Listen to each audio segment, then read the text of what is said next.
going on, everybody? John with ACTION-FLIX.com coming at you live a little bit later than I had anticipated. I was supposed to go on at 9 Central Time, 10 Eastern. But as you all know, like I am a single dad, so I had to spend some time with my daughter and then I had to put her to bed because she has school in the morning. But I am here and we are live, and this is the ACTION-FLIX Live Episode 5 Weekly Intel. So this is the live portion of the podcast where I talk about all things action cinema. So talk about news, all kinds of good stuff. So tonight, as you already know, I already was on my buddy Owen Frill over at the Action Elite, the War Room.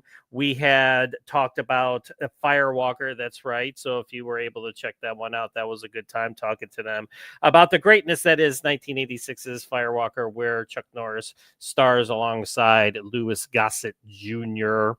in a Indiana Jones type adventure movie, which was pretty much Chuck doing something different. He had always been the stoic action one-man army role up to that point, missing in action films, Delta Force, Invasion USA, all that good stuff, but did a little something different. He was able to go a little bit comedy, a little bit of a oops, sorry. Didn't mean to do that. I meant to hit this button. There we go. Anyways, well, you can never say no to the actionflix.com logo. So yeah, so we talked about that movie, and of course we ran off on tangents. I've talked about all kinds of good stuff. So if you want to, make sure you watch that. It's on my YouTube channel as well as the Action Elite, J-Man's Give Me Back My Action Horror Movies. So like we're all one big happy family. So make sure you support everybody in that podcast. And, like I said, we talked about Firewalker, an underrated movie, I think.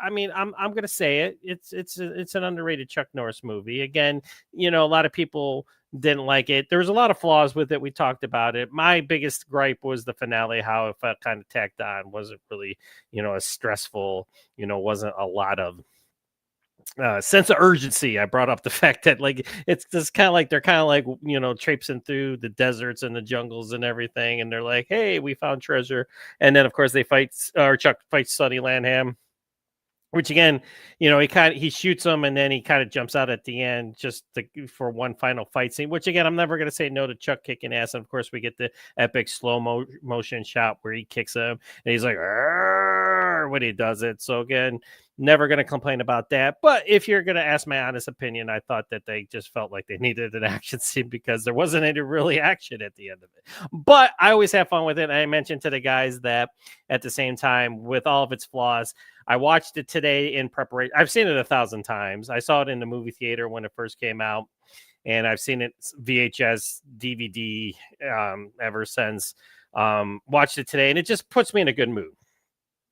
So again, it's fun. It's Chuck and Louis Gossett Jr. have great chemistry. Got a Melody Anderson, who I mentioned I had the biggest crush on. We all know her as Dale Arden from the infamous Flash Gordon movie with Sam J. Jones.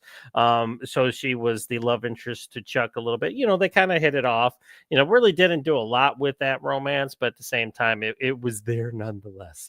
So again, check that one out. We talked about it. Next week, I believe we are throwing around a couple times. I think it's going to be Nobody 2, which I have not checked out yet.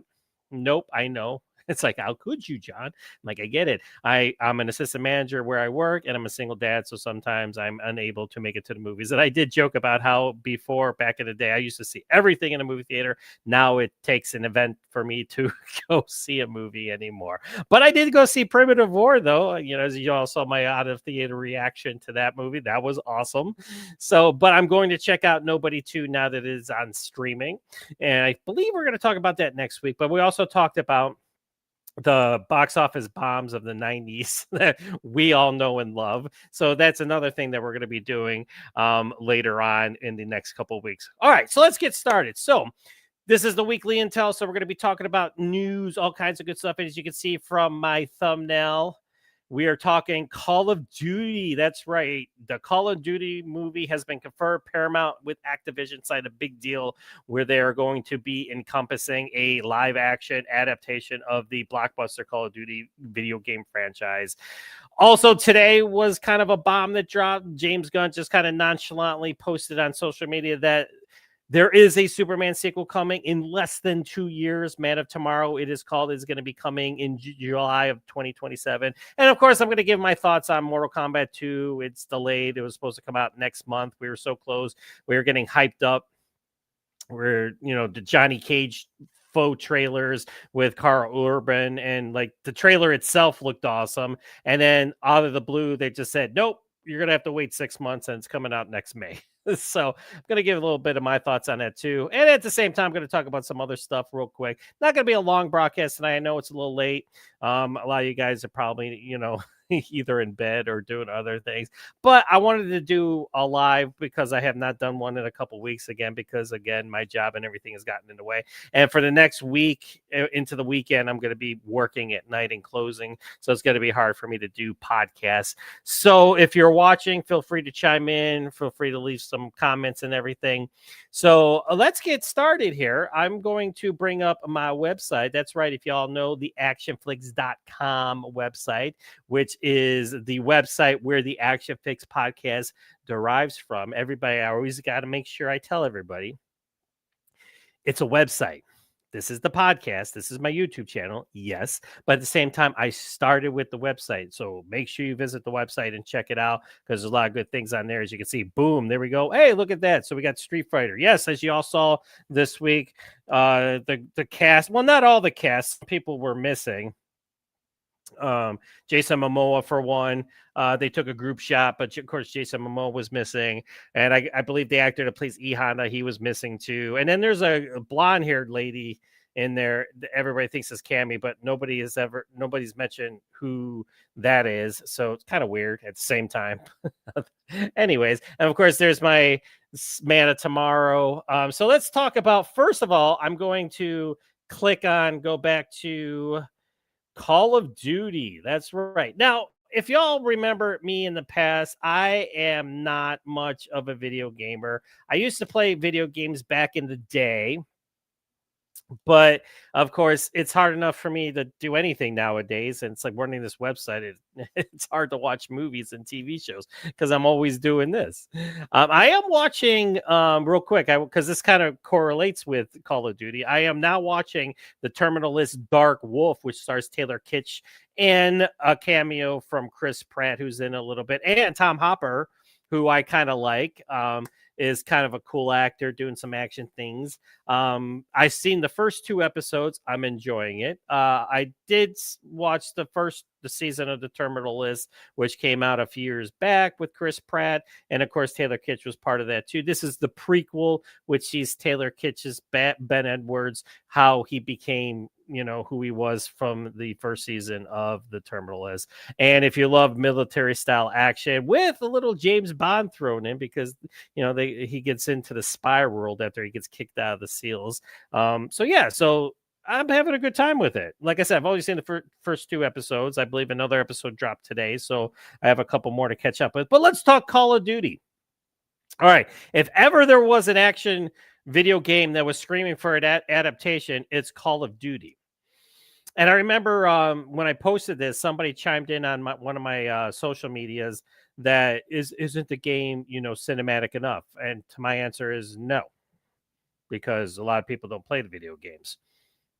So of course I want a live action Call of Duty, because I'm not a real avid video gamer. So I want to see this world in live action, So now, as well know, Skydance bought Paramount, and ever since Skydance bought Paramount, they've been making all these moves. They've been kind of like, saying how Top Gun 3 is a priority, Star Trek's a priority, Transformers is a priority. So they're kind of like making all these blockbuster moves. And now Paramount Skydance, do we call it Skydance or call it Paramount? I'm still going to call it Paramount. But anyway, they signed a big exclusive deal with Activision, which is the company that puts out the Call of Duty games. And we are finally going to get a live action adaptation of the popular Call of Duty franchise, which of course you got Call of Duty Modern Warfare. A lot of the different games have been in different eras. You had the Vietnam War, World War II, of course, the modern day era of warfare. I'm a fan of the Modern Warfare. I have played that a little bit, so that's pretty cool. So from my article. I'm just going to read a few snippets that I have here from my article. So, dating back, Call of Duty games have spawned the decades, delivering tier one action and gaming experiences, channeling everything from World War II to Vietnam to current conflicts, as well as futuristic scenarios. Now, that'd be kind of cool too. You can do a lot with this franchise. It could kind of be like one of those things where you make a movie at a time, and it's got different actors in each movie, and you can kind of hit a different era, which would be kind of cool. The game has been thrilling players for over 20 years now, and with the new deal, Paramount is now eyeing to bring the bullet-drenched mythos of the games to the big screen in cinematic event designed to thrill audiences. Yes. All right. So according to THR, Paramount CEO David Ellison calls it a dream come true. The Call of Duty video game franchise will become a big screen movie franchise. So they're already saying it's a movie franchise. They're already saying, nope, it's not just one movie. We're going to make a buttload of these movies. Now, of course, money talks. So we'll see what happens.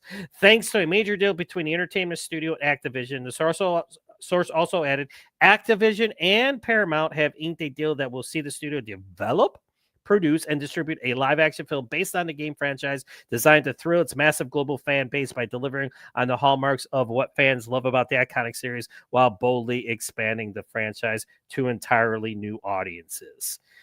There you go. So here, let me scroll down a little bit. I shared a couple. There's a lot of cool images. Like if you ever like Google Call of Duty, there's one I kind of liked right there. That's kind of cool. So I added that one in the mix.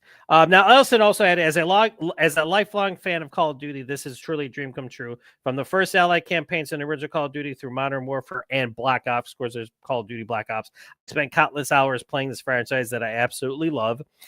Being entrusted by Activision and players worldwide to bring this extraordinary storytelling universe to the big screen is both an honor and a responsibility that we don't take lightly. So that's kind of cool because that pretty much says, hey, we're gonna take we're not just gonna like throw something out there. We're gonna take our time. There's another cool picture from Modern Warfare that kind of like the Black Ops kind of style.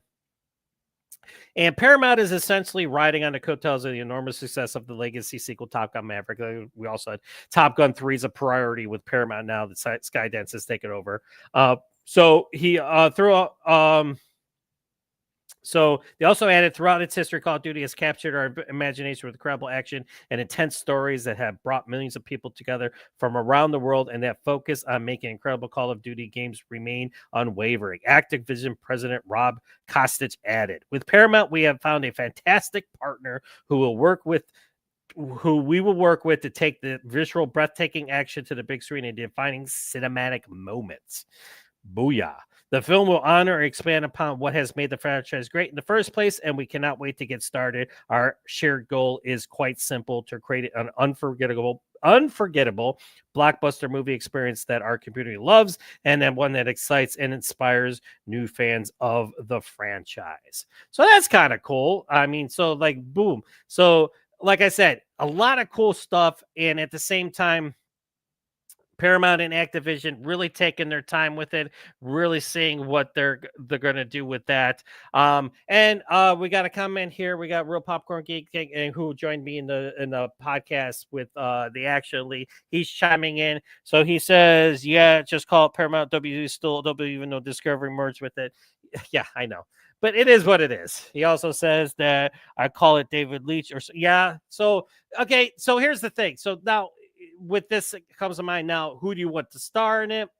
Who do you want to direct it? Now, of course, yeah, obviously people are going to gravitate towards 8711 and 87 North, but the only problem there is Chad Stahelski. He's booked, like he's doing Highlander, he's doing the John Wick stuff still. David Leitch, he's got projects up the wazoo. So it's like, it's got to be kind of hard to kind of get them. But like, again, you got Sam Hargrave, who kicked it with the Extraction series. I mean, I would even take Jesse V. Johnson, but which they're not going to do because it's a big budget movie. Unfortunately, Jesse V. Johnson does the indie thing. So, and again, you're going to get hopefully a director, a filmmaker that is stunt related and knows how to capture some awesome action on the screen. So that would be kind of cool. He's saying that Chad Michael Collins, of course, Chad Michael Collins, we all know from the Sniper franchise, a good friend of mine. I've talked to him many times on the website. I have to talk to him again. I didn't get a chance to talk to him for the last Sniper movie that came out, so hopefully we get to hook up in the future. But unfortunately, Real Popcorn Geek, it's not.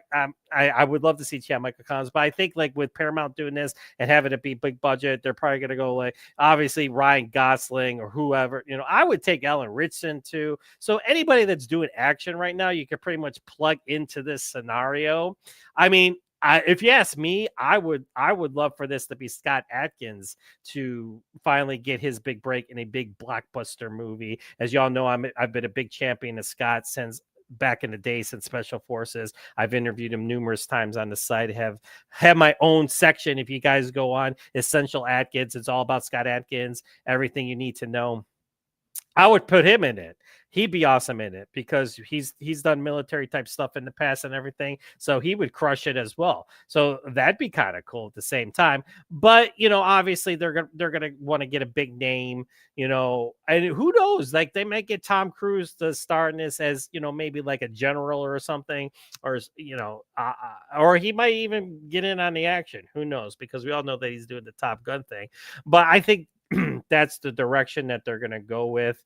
I would love to see Chad Michael Collins, play a, like a co-star role, like because obviously, this is going to be like, it's not going to just be a one-man army, type of thing going on.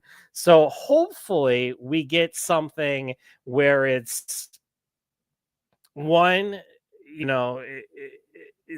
because obviously, like from what I just read, that they're going to take the time and the care to make this happen, to make it for the fans, because obviously you don't want to alienate the gamers, but at the same time you want to make sure you bring it, like they said, to a new audience at the same time. I played the games a little bit, so I kind of know a little bit of it, but like I said, I'm not a big gamer, but I'm a big military action film buff, so this is all in my wheelhouse. So who knows? This might make me want to play the game even more now that I'm checking things out. So yeah, so there you go. So at the same time, they need to aim for a mid-budget, and that's that's not going to happen either. They're gonna put some money into this. Like I said, you don't have Paramount Activision teaming up, and they're not gonna spend $50 million on this. I get what you're saying. Ain't gonna happen. They're gonna pour money into this. So yeah, they're looking big time, baby. They're looking like big budget summer blockbuster. They're gonna want to have this thing come out in July, and just explode, with the military action and everything. So like I said, that's why you're going to see some big names, come across with this in terms of in front of and behind the camera. So we shall see what happens there. Like I said, Chad Michael Collins, awesome choice to be in it. I would take Scott Adkins. I would take Ellen Richardson. Hell, Ryan Gosling is awesome. I think he is one of the next gen action stars. Like we all know he's doing Star Wars Starfighter right now. They started filming that. Super excited for that. Did you guys see that? I'll put up the picture. They showed a behind the scenes black and white picture of him with some kid, but he was just looking like Han Solo and Luke Skywalker wrapped into one. I mean, he has swagger, man. He's got the look. I can't wait to see what he brings to the Star Wars universe. What we're talking about. But like, I would take him in it. At the same time, and just throw your thoughts down too. So who else would give me big name stars, give me indie stars? Like who would you want to see star in a Call of Duty movie? Like we can always do our wish list and everything. And as I hang up here after I do the podcast, I'll probably have a bunch of names, and I might do a show where I'm like, we might do some fan casting for the Call of Duty film, because I'm excited for it. And like I said, if I do play video games, guess what? They're these types of games. They're either martial arts themed games or they're military style action. So that's what I'm talking about. So like I said, this is in my wheelhouse. I always say, like, I'm a big fan of these types of military action movies. If it's got Navy SEALs in it, I'm there. Sign me up. All right, so this happened today. So I had to actually redo my thumbnail because I did the thumbnail last night. And I just had the Call of Duty um image, but then of course I had to add the Superman because James Gunn just nonchalantly said, "Yep, I'm just gonna put this here today, everybody." And that's what I love about James Gunn. James Gunn's just nonchalant. He's like, "Yeah, I'm just gonna announce this out of the blue." So today he put on social media that in 2027 we're gonna get another Superman movie, which they're saying is not a direct follow-up to Superman. So that's kind of interesting, but it is called The Man of Tomorrow. And of course, Dave, and this is this image right here, and I'm gonna put this. Hang on one second, I got this up here. This is Jim Lee did this is specifically for the James Gunn announcement. Jim Lee, we all know, is big time DC editor and comic book artist. Has done a lot with Batman as well, but he made this just for the announcement. And we all know that's David Cornsweet's Superman because he's got this, and then Nicholas Hoult and Lex is wearing his battle armor that he has worn in the comic books and in the animated stuff. I'm super excited for him. I kind of keep my mouth shut when I'm on the Action Elite podcast because none of them really liked Superman. I'm the one that loves Superman, so I don't say anything. I just stay quiet. So we were talking about that a little bit, and they were saying how they're not excited about it. I'm like, I'm excited for it. So what did they say here? Okay, so firstly, title Man of Tomorrow, Gunn dropped the news and also revealed a release date of July 9th, 2027. So already this has a release date. So James Gunn is directing once again. And actually, I'm going to go. I watched John Campea. If you guys watch John Campea, awesome. He's been in the business for a long time. I love his show. I always get a lot of my news from him, too. He does a podcast every day. He was talking about one of his fears of James Gunn in the DCU is that he wants James Gunn to cook behind. He's co-CEO with Darren Saffron. So he wants the James Gunn, he says, he can't direct everything. He's got to be able to let other people cook and him be behind the scenes and run the DCU. And I kind of agree with that, but I think if he does this and then I think Superman's going to be his thing. So I think he's going to shepherd Superman and everything. So we all know he's not doing Supergirl. So, I think this is going to be James Gunn's baby, and then everybody else is going to direct other things. Like Batman's going to have it. We already know Andy Machete is going to be doing the Batman Brave and the Bold, although who knows when that's going to happen because they're still working on a script and everything. But it sets the date for July 9th of 2027, which is prime time summer movie real estate, meaning the studio has all the confidence that the follow-up will deliver with audiences just like the first one did. Because love it or hate it, it was a success, and I will shoot you down every time you try to deny it because there's always this big brouhaha between this and Man of Steel and which one was better. And I love Man of Steel. I'm a big fan of the DCEU. Did it turn into a train wreck? You bet. But at the same time, I love Man of Steel. I love Batman v Superman. I love Zack Snyder's Justice League. Not so much a fan of the one they put out in the movie theater, although I do have it and I do watch it on occasion. But yeah, I'm a big fan of Man of Steel.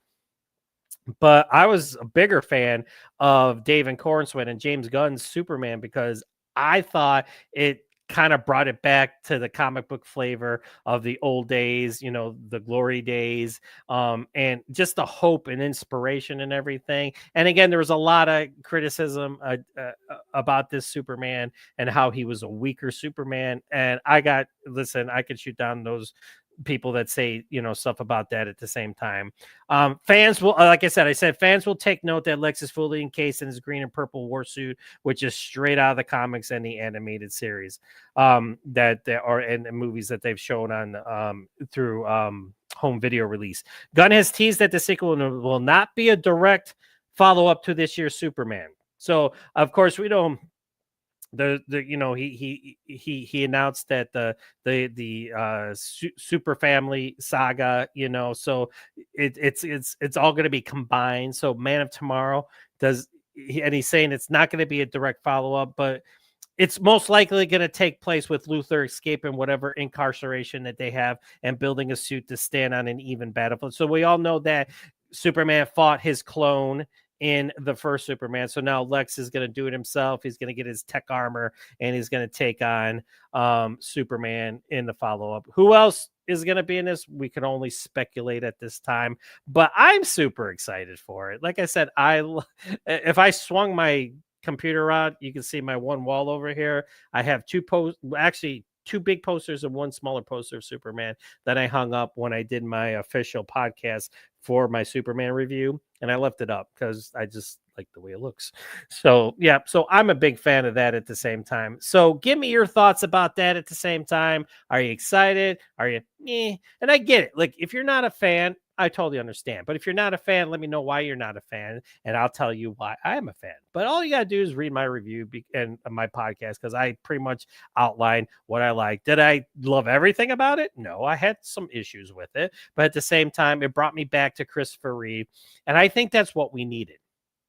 Now, at the same time, Christopher Reeve, nobody's Christopher Reeve. Nobody can ever replace the late, great, iconic, legendary Christopher Reeve as the Man of Steel, as Superman.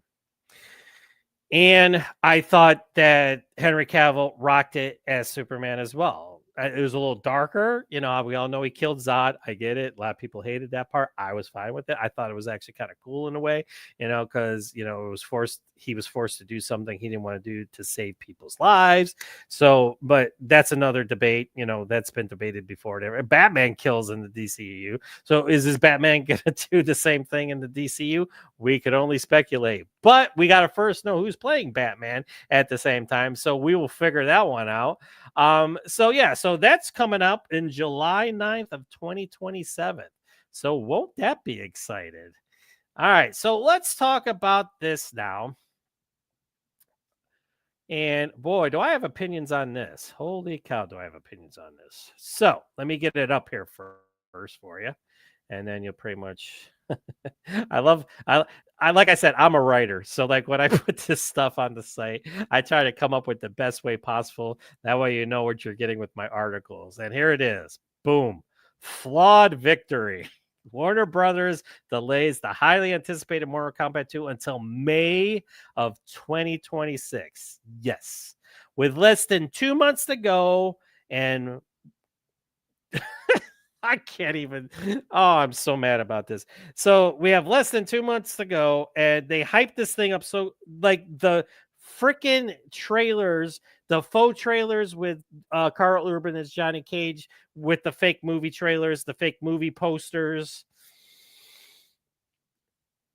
Chef's kiss. Like, I was on board. Now, obviously, Carl Urban isn't doing all the martial arts in the movie. He has stunt doubles because he's not doing like the flips and stuff that maybe he is. Who knows? Maybe they taught him some gymnastics, but I'm pretty sure that's a stunt double. But I don't care because Carl Urban's still cool, and I think he's gonna rock it as Johnny Cage. But after getting us all excited with those trailers featuring him as Johnny Cage, and of course the initial first trailer that we saw for Mortal Kombat 2 looked freaking awesome. Then they pulled the rug out from under us. Summer begins 5/15/26, film for IMAX, and there you go. What else can you say? I don't know. I'm going to say some more right here. So here's what I wrote. Warner Bros. Is not on my most liked list as of yesterday when I wrote the article, as the company announced with just a little over 2 months till release, mind you, that they have delayed the highly anticipated Mortal Kombat 2 until May of 2026. This comes after, like I said, they excited fans with some awesome publicity highlighting Carl Urban's Johnny Cage, which I thought was the way to go. Like, again, it looks like it's Johnny Cage's movie with everybody else surrounding him, which I think is the way to go because, of course, he was what was missing. Louis Tan, love Louis Tan. I love him as an actor. I love him as a martial artist. Seems like a great guy, but Johnny Cage was missing in the initial first movie. I mean, why they didn't put Johnny Cage in the first one? I don't know. Maybe they're just like, hey, you know what? Whet our appetites, whatever the case may be. But the reasoning for delay is simply that Warner Bros. Feels that the sequel will perform better in its new slot, which is now May 15th of 2026. That's almost 7 months after its initial date of October 24th, which was last year, which was just over a little bit of just not even 2 months. Before I go on, I got some more comments from Mr. Real Popcorn Geek, he says, let me read right here. He says, I need to see Gunn's Superman again when it hits HBO Max, but right now Superman 25 is between a 5 or 6. Dude, totally disagree with you. I'm sorry. You could talk all day, but it just felt disjointed and I didn't like the Listen, okay, I'm glad you said that. Why? Because what? They had accents because they seem simple. And I totally destroyed one person who came at me and said that they were stupid, but because they have they're simple farmers. So was that the problem? I don't think so. So again, I thought that Jonathan Kent's speech to Clark was a chef's kiss. I use that term a lot, but that was one of the best parts of the movie. Did it seem disjointed? I didn't think so. Did it seem like there was a lot going on? It was super fast. Yeah, but at the same time, I couldn't disagree with you more. Could not disagree with you more. He also says Kurtos should have been Clark's dog, not Kara's. Again, I don't care about that. I thought it was kind of funny, kind of cute that it turned out to be her. That's why he was having such issues with the dog. But again, that shows you how great this Superman is. It wasn't even his dog. Do you remember the scene? Again, we're supposed to be talking about Mortal Kombat, but do you remember the scene where Lois is like, it's just a dog? He's like, yeah, he's probably not even a good one. He's not even a good one at that. But he's probably out there and he's probably alone and scared. That's Superman. It's not even his dog. And he doesn't even like the dog because the dog gives him a hard time. But yet he's still going to go out there and find the dog because it's his cousin's dog. And I thought that was, again, another great example of how awesome this Superman was. And again, you have your opinions. I get it. But again, I have mine and I will totally come at you with my opinions when you come at me with your opinions. But let's go back into Mortal Kombat. So, like I said, that's almost 7 months after its initial release date of October 24th. The latter date did have a lot of traffic with several other movies, including Springsteen, Deliver Me from Nowhere, Regretting You, Begonia, and Last Days. I don't even know any of those movies, all hitting on the same date. So who cares? So, like, even with all those movies hitting, aside from the Springsteen movie, I have no idea what any of those other movies are. Whatever. But hey, Warner Brothers offered up a new poster, as you can see here, that we get. Who cares? It's like I wanted to see it in October, and now there isn't much to look forward to for the rest of the year. But they did give us a synopsis, though, which, hey, the latest synopsis, courtesy Deadline, reads in part 2, the fan favorite champions, now joined by Johnny Cage himself, are pitted against one another in the ultimate no holds barred, gory battle to defeat the dark rule of Shao Kahn that threatens the very existence of the Earth realm and its defenders. There you go. We got it. Whoopie-doo. All right. So, yeah. So, again, super not a fan of that. But what are you going to do? We don't make those decisions. They said it's because of the initial reaction to the trailer. They said it got such a great fan reaction, which it did.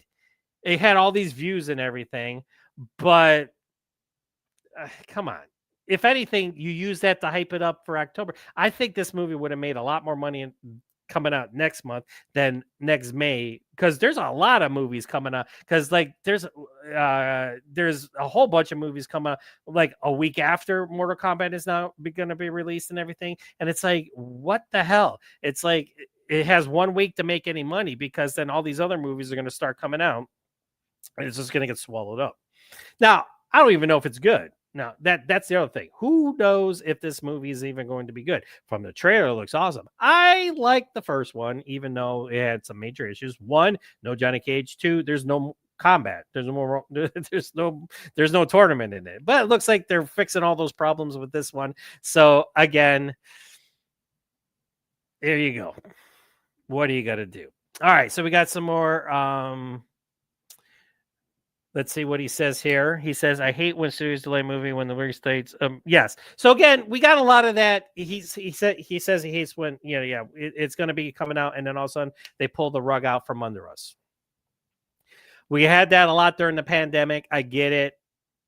Sign of the times. And again, the movie theater experience is still trying to recover from the pandemic, and streaming kind of took over a little bit there for a while. So, they're all trying to get it back and everything. So, but now that it's just, I think it's a knee-jerk reaction, and I don't, like I said, I don't know what to think about, because there, and then some people are saying, oh, they want to make the movie better, so they want to go back and make it better. And Simon Quaid is saying that it's done. The movie's done, because now they're coming to New York Comic Con, which sucks because I used to go to New York Comic Con when I lived up in New Hampshire because it was a short bus ride down. So yeah, so Carl Urban and them are coming to New York Comic Con next month to kind of hype it up and promote it for next May, which they still could have done because New York Comic Con is before May 26th. They still could have hyped it up, and it could have been like the piece de resistance to the promo leading up to the October 26th release. But what are you gonna do? So now we like. And again, I wish I still was up in New Hampshire, because I definitely would have gotten tickets, because I think I went to 4 New York Comic Cons when I was up in New Hampshire and got to see a lot of cool people. And again, but it is what it is. Now we got to wait even longer for Mortal Kombat 2. I think it sucks. I think it's a dumb idea. I think it's business executives, movie executives, again, who do not have their finger on the pulse. It just sucks. It does. All right. Well, let's talk about this now. That I totally forgot about this, mind you. So, Tomb Raider, Amazon Prime's big times adaptation series, has found its Lara Croft, and Game of Thrones alum Sophie Turner is going to be the new Lara Croft. I really don't have much to say about this because, again, I mean, I saw the Angelina Jolie movie. She did 2 of them. Of course, we had Alicia Vikander, who did the one. I like that one. I thought they should have done more with that one. But at the same time, it did not make bank. I mean, I don't think they promoted it the way they should have, and I think that it was just a missed opportunity. I like the kind of stripped down visceral feel to it. I like the stunts that were in it. I enjoyed it. I did. I mean, like I said, I'm not a big Lara Croft Tomb Raider fan, but at the same time, I still enjoyed them for what they were. But now we're getting the Amazon Prime one, and so, according to everybody now, Sophie Turner, who actually has been in talk, so this has been kicking around for like years, like a long, long time, 3 years, I believe.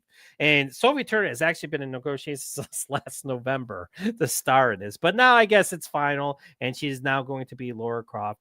And it's taken quite a while to get things rolling after several failed attempts. But now Phoebe Waller-Bridge, who has been attached to the project from the very beginning, is all set to bring Lara Croft to life once more, serving as not only creator, but also writer and executive producer of the ambitious project. According to Deadline, Chad Hodge, my bad, sorry, Chad Hodge will serve as executive producer and co-showrunner besides Waller-Bridge, while Jonathan Van Tollecken from Shogun and Dope Thief, which, again, 2 good shit series, will be series director and executive producer as well. And then Waller-Bridge stated, I'm so excited to announce the formidable Sophie Turner as our Laura alongside this phenomenal creative team. It's not very often you get to make a show of this scale with a character you grew up with or grew up loving. Everyone on board is wildly passionate about Laura and all of the outrageous, brave, and hilarious as she is. Get your artifacts out. Croft is coming. There you go. So aside from Jolie and Vikander, which again, I enjoyed that movie for what it was. Again, it wasn't a great Tomb Raider movie. No, I mean, it had its issues. Again, I don't believe I did a review for it just because I was able to at the time. But it is what it is. And so there you go. Sophie Turner. I mean, I like Sophie Turner as an actress. She was also in Dark Phoenix, the last 20th century. Well, before they became 20th century, they were 20th Century Fox of the X-Men movies that they did. And again, how was that movie? Well, that was a train wreck considered by many. But again, I liked it. I didn't love it, but I did think that it was okay in terms of the ending for the X-Men. I like how they're bringing them all back now for Avengers Doomsday, and now we're going to get some really cool probably closure, because I think that the 20th century X-Men are gonna not survive, or most of them won't survive whatever is going to happen, because I think Dr. Doom, played by, of course, the great Robert Downey Jr., who is now switching sides. As we all know, he was Tony Stark, Iron Man for so long, beloved in the MCU. Now he's switching roles.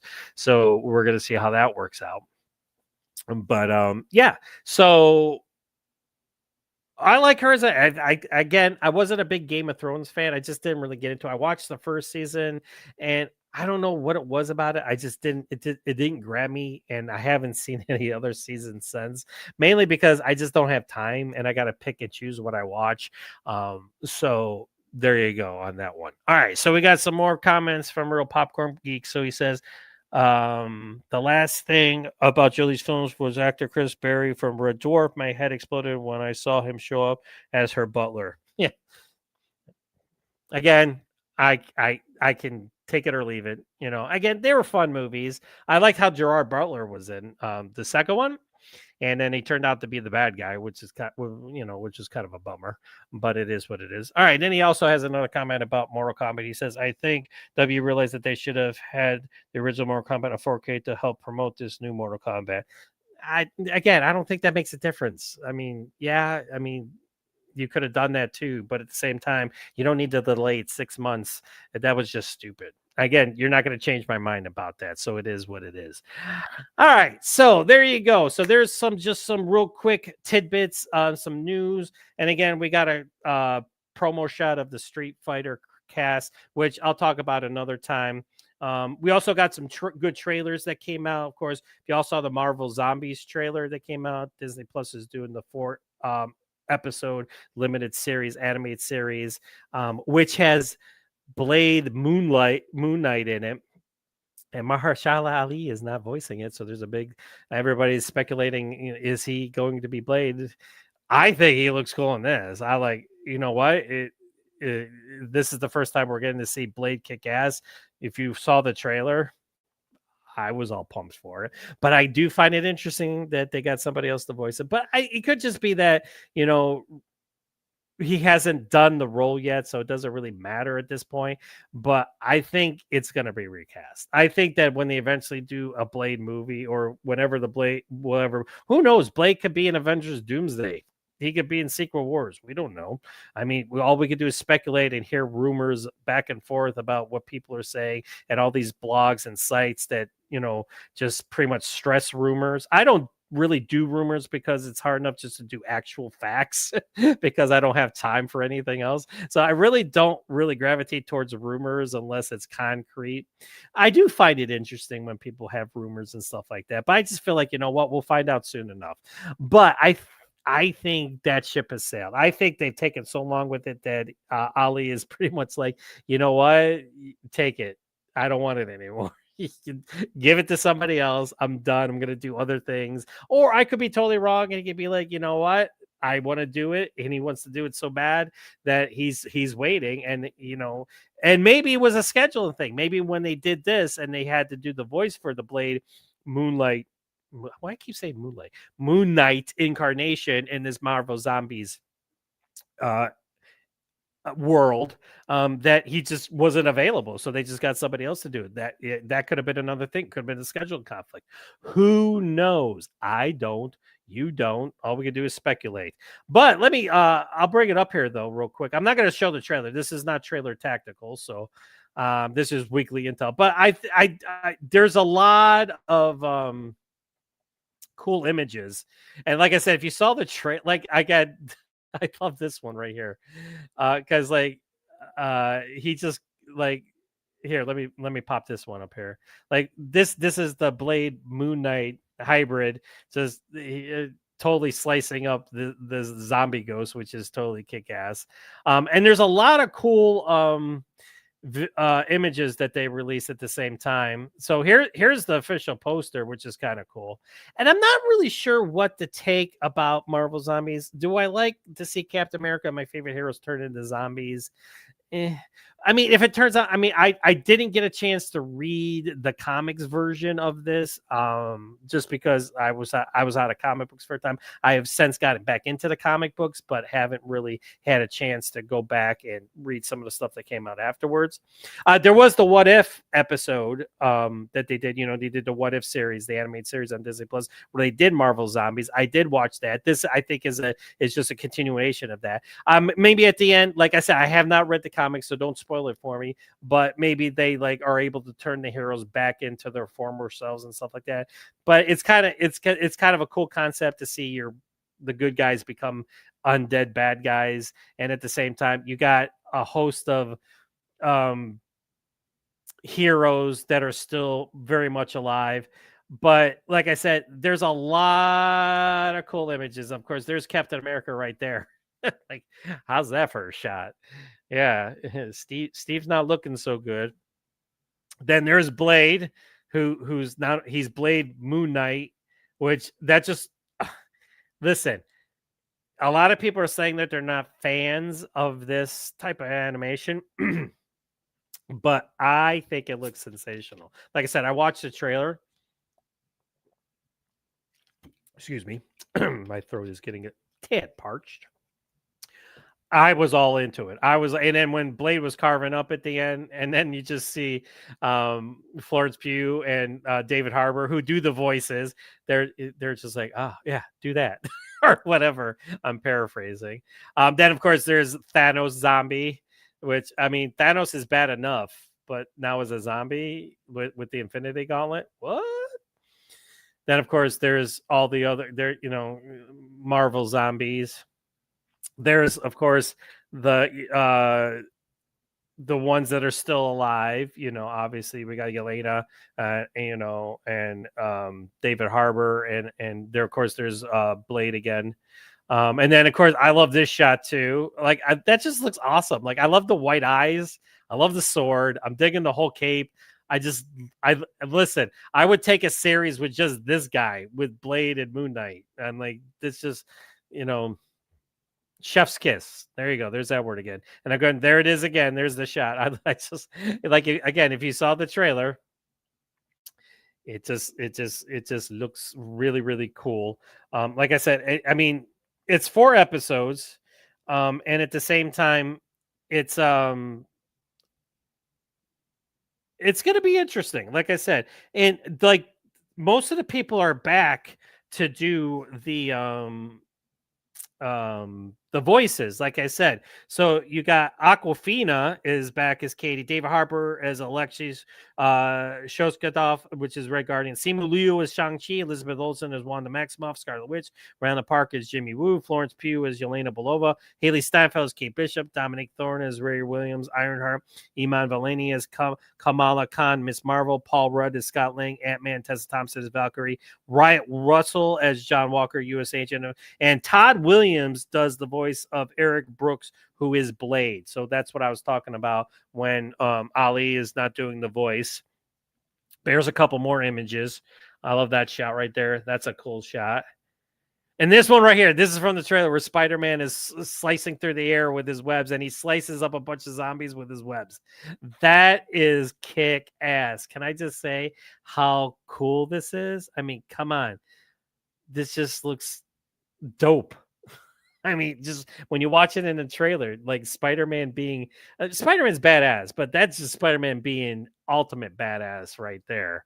And then of course there is Mr. Captain America again, who has seen better days. So yeah, there you go. So I just wanted to end with that, talk about that for a little bit. I'm not going to talk about Street Fighter right now, just because I have some impinge on that, so I'm going to kind of do that in a separate episode.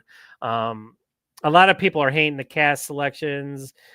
Am I a fan of all of them? No, but Andrew Koji, I mean, hello. Cody Rhodes, I think, is going to be interesting as Guile. I think that's an interesting choice. But I'm like, I'm gonna reserve my thoughts for another time on that. All right, so that's what we got for the weekly intel, and for this one, thank you for Real Popcorn Geek for chiming in. Such a big follower, such a big fan. Again, thank you for your support and sharing all my stuff on social and everything. It's guys like you that make us want to do this. Like talk action and everything. And like I said, this is my therapy. Like I said, my life it's hardly fun at the moment. My job sucks. Like I said, it takes so much out of my way, and what I have to deal with at work and stuff like that. It's just I'm not going to get into it because I don't want to say anything about it. But I've kind of mentioned little things in the past, and of course, I am a single dad. But that's awesome, and I love my daughter and everything. That's why I was late tonight because after I did the podcast with the boys, I had to go spend some time with her before she had to go to bed. So that was kind of just me being dad. So yeah, it happens. That's why I'm not getting consistent with my streaming right now because it's just hard to find a schedule. So like right now, I think Mondays and Tuesdays are going to be my days off. But then again, like on those days, like other things happen. Like if I have my daughter, I'm spending time with her and stuff like that. So we'll just see how it works out. All right, so he's chiming in on Street Fighter. He says the casting is a head scratch for sure. I'm like, some of it, yes, but Jason Momoa. I mean, what really? You're not. That's awesome. I'm like, is it all great? No, but at the same time, there's a lot of good about it, and I think that like hopefully they learn from their mistakes. Again, I'm not going to talk about it. Again, you're making me talk about it. I'm going to do that for another time. And then he says we'll see how it goes. They did tease Kylie's game accurate here by way of silhouette. I think, yeah. So, but that could go wrong too. Like that could just look silly in live action, like having the actual, of course we all know Jean-Claude Van Damme had the blonde hair, but he didn't do the cropped flat top. But it is what it is. All right. So like I said, I'm trying to come up with a schedule. Like I said, there's so much I want to do. Oh, and again, I got this today. So this is kind of cool. Look at that. Boom. Beachhead and Quick Kick Night Force. I've been dying to get this one, and my Walmart had it. And I have not bought anything for myself in such a long time. So I said, you know what? I was buying some groceries today, and I bought this for myself. And this ties into my Yojo Zone. I'm still trying to find a time to start my Yojo Zone podcast. That's part of the Action-FLIX where I talk about all things G.I. Joe. How awesome is this? And you can even change this to wear the mask, which is kind of cool. So I think that's kind of sweet. So I got that today. Again, I don't take anything. Oh, and then a couple months ago, I got my rock and roll. Yeah, baby. Besides Snake Eyes, he's probably my second favorite. And then, of course, Beachhead and all them after that. So, yeah, I know. You said, yeah, Guile. I know what you meant. Guile. Yep, you're all good. No worries. But, yeah, so I'm trying to find a time to get my Yojo Zone podcast going. And everything else, I go Center of the Ring, where I put two movies against each other and pick which one's the best. I have all these ideas, but I just don't have time to do them, which sucks, and it really makes me mad. But I'm plugging along, and as you can see, I'm trying to do the website, which leads me to future things. Yes. So I'm going to do a podcast in the next day or so about the Big Bad Film Fest, which was not this weekend, but last weekend. I wanted to do it sooner, but of course, what happens? But I wanted to talk about all the cool films that I saw with the Big Bad Film Fest and Affinity with Marco Zawar. We'll Go USA. A couple days after the Big Bad Film Fest, they did their promotion for Affinity, and they used not one but two quotes from me, which was awesome.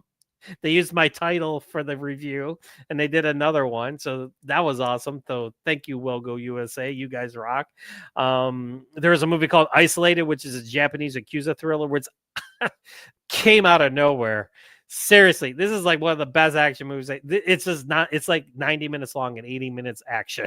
It's just sword fighting, beatdowns, and the guy that's in this movie, I think he's in his 50s, but you'd never know it because he looks sensational and he moves sensational. Came out of nowhere. And of course, we had Prisoner of War with the great Scott Adkins, which I saw before the Big Bad Film Fest because Mr. Adkins shared it with me because I interviewed Scott for Prisoner of War, and this is how awesome Scott is. Scott, I'm going to give you a shout out because you're awesome, and I want everybody to know how awesome you are. Everybody should know how awesome you are, but he reached out to me, and Every time I interview Scott, it's always funny because I get like 8 or 10 minutes. Sometimes I pushed it to 12 or 13 minutes. But basically, it's like he comes up on the screen, I come up on the screen, and then you got the PR person. They're like, "Hey, John," and I'm like, "Hey," and then Scott's like, "Hey," and I'm like, "Hey," and he's like, "You got 8 minutes," and you're like, Diablo was great." It's like you hardly have any time talked about. But he was like, "You know what? I'm gonna give you some of my time." So I talked to Scott Adkins for an hour and 13 minutes for Prisoner of War. So here's what we did. He said 45 minutes at first, but he gave me an hour and 13 minutes. That's how awesome Scott Adkins is. Scott Adkins is a down-to-earth action icon. And of course, I was the first to dub him action icon. So don't anybody forget that. There's other people calling him an action icon now. I did it first. And I did it in one of my interviews. I said, "You're an icon," and boom, there you go. So everybody else jumped on the bandwagon. But look out for that interview. That's going to come out the week of the release of Prison War. Prison War, I believe, comes out September 19th from Wogo USA in select theaters and video on demand and digital. So I have to wait to put it out. But not only do we talk about Prison of War, but we talk about all kinds of. I do 5 of my favorite fight scenes done by Scott Adkins, and he gave me all kinds of great behind the scenes stuff. It's an hour and 13 minutes of me just chat with the best of the best in the business, and I cannot wait to put it out for all you guys to see because I was a kid in a candy store just spending the afternoon with one of my favorite, probably my favorite action star of all time right now. And he is such an awesome guy. And I cannot wait for you guys to see that interview. My review is already out. If you haven't seen it, check it out on the site. Because again, and then MovieWeb, the big blog MovieWeb shared my review and put me in first, which was kind of cool. So I was like, that was a pretty good week. And I celebrated 10 years of ACTION-FLIX.com. That's right. It was 10 years the last week of August that I created ACTION-FLIX.com way back in 2015, the same year my daughter was born. She's the same age as the website. So I celebrated 10 years of ACTION-FLIX.com by having my review for Prisoner of War come up and having Scott Adkins share it and having them share it, and then Affinity with Marcos of War and having Wogo USA quote me not once but twice. So it was a pretty damn good week for me. And again, I don't get paid.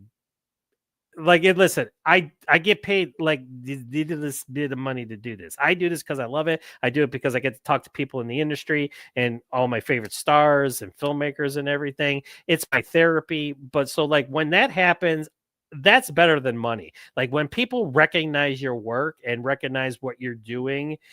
And like I said, I'm not any of the big boys by any stretch of imagination. I'm just a little itty bitty website that started 10 years ago because I love action movies so much. And I was able to hook up with other people like Owen from the Action Lead, and Charlie from Give Me Back My Action Horror Movies, and all those kind of cool people. And like I said, it's just fun. I just enjoy it. And like so when that happens, of course I get excited and I share it because I'm proud.